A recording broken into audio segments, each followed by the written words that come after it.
Live here. Go over to you, David. All right, good morning, everyone. Thank you, Cindy and Bo, for inviting me to host today. I'd like to share my screen. And what I'd like to do is share an analogy that I've used for over 10 years in helping people how to move efficiently. As Cindy mentioned last week, I became a long distance runner using these principles. And I use this simple analogy in my presentations to help people understand what the principles are, and soon realized that after I put them into practice in my running, that they also apply to life. And some years later, it also dawned on me that they also apply to my ASEA business. So can everybody see my screen? Good. Okay, so it's an analogy for movement, and it's all about how to be more efficient and how to have more longevity in your fitness practice, whatever that is.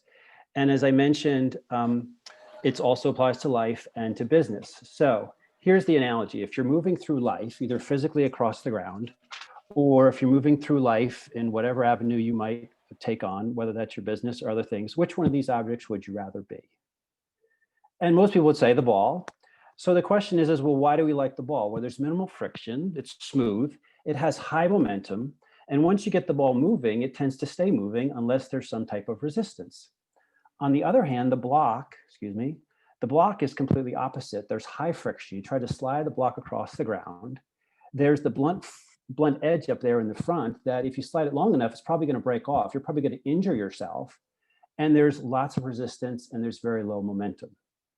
Now, if you're familiar with the book called Power versus Force by David R. Hawkins, you might recognize that this analogy applies here in that if you move, some background noise, if you move as the ball, you're moving more from a position of power, a position of momentum. And if you're the block, you are moving from a position of force. You're trying to force yourself through life. And that creates counter forces, which creates the resistance.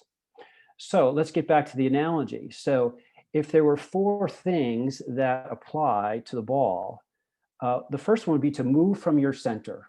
That's one of the key ideas. The second one is to lead with your whole body. So if a baby moves across the ground for the first time trying to take steps to mom or dad or Uncle Dave, they lead with their whole body. They lead with their heart, in fact, and they figure it out along the way.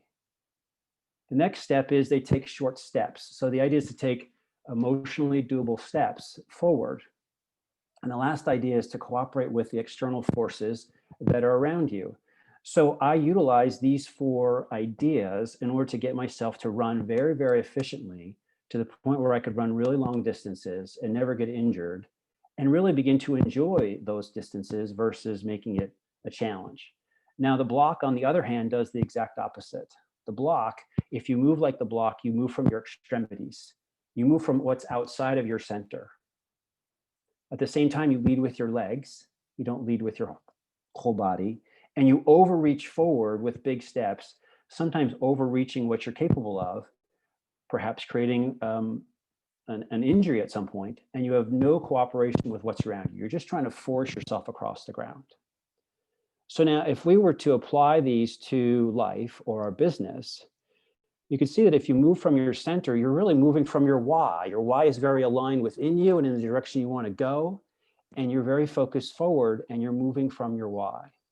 The second would be to lead with your whole body and your whole self, including your heart. Are you leading with your wallet when you talk to people, or are you leading from your heart? The fourth would be to take short steps. Tyler Norton gave an amazing presentation a number of years ago about psychologically doable steps. And he added a step to, he said, psycho-emoto duological steps, meaning psychologically, emotionally doable steps. You know, the best step you'll take is the one you'll take. If it's too much for you, if it's just something you're not ready for, then you got to find a way around that. And then the fourth is this idea of cooperating and using your team or for forces that'll help you, and secondarily sidestep the forces that will resist you. So we don't have enough time today to go into the forces that exist in this ball or a person moving across the ground, but there's two really big forces. One can help you and one will resist you.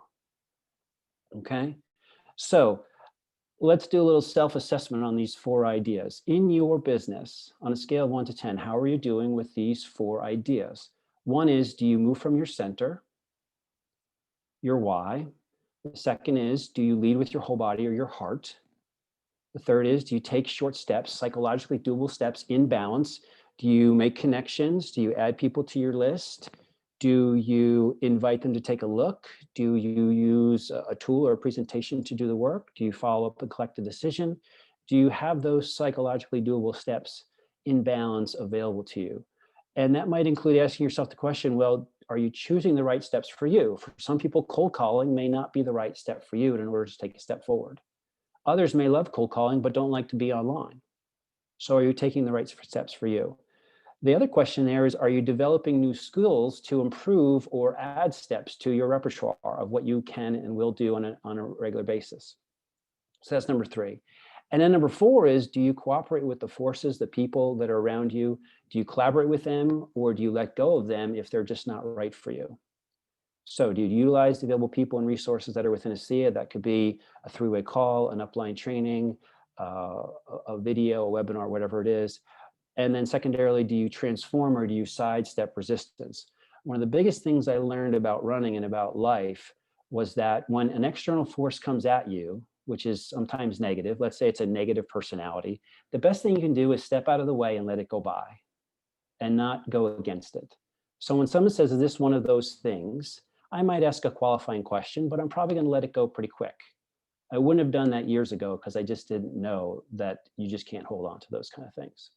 So your action for today is to maybe take the first 5 minutes or so and give yourself a self-assessment if you haven't already done that.